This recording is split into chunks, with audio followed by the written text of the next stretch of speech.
We're living in an age where AI is not just on the rise, but it's growing so fast. And mashallah, it's benefiting so many people. People are making millions because of AI. Mashallah, tabarakallah. People are benefiting in expanding their knowledge. But not everything is true. And don't be foolish to think that everything on Wikipedia is the truth. In fact, it's not. If you think it's the truth, you're being foolish. You've got to verify, even if you've read it online.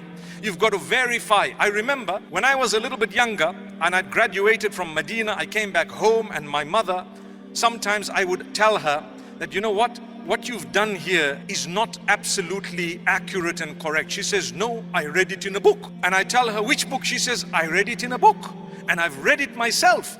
And I told her, Mom, I will write a book and then you can read my book. Sometimes people think because I read it in a book, it's the truth. It's not necessarily the truth. Anyone can write a book, anyone can post, anyone can say what they want. But what is more scary is, did you know there are people who have made it their business to employ every method possible to deceive you and I in a way that serves their agenda, that would divert you from Allah and His Messenger, that would divert you from goodness, from kindness, from justice. Whether we look at Gaza or anywhere else across the globe, the information that you consume, you need to understand, where did I get it from? Is it true? What is it all about? And so on. Sometimes they will make you hate each other, and when you hate each other, you've lost your might. And so they put this one up against that one, and you don't realize those putting us up against each other are actually serving a cause, and that cause does not help us in any way. So be careful.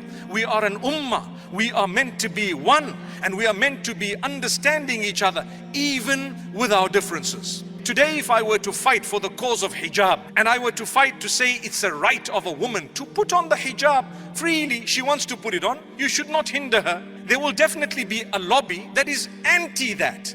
And if there is a lobby anti that, if your lobby pro that is not strong enough, you will lose. And the problem with us is, because we are fragmented into 1,000 pieces, each one is on their own, you lose your might. But aren't we supposed to cooperate and put aside our differences and fight together? Because that hijab, no matter what sect you belong to, almost all of the sects promote and believe that it is the right of a woman. So it's important for us to understand that we are being tampered with. We're being divided intentionally by people who want to see us just not even stand up for each other.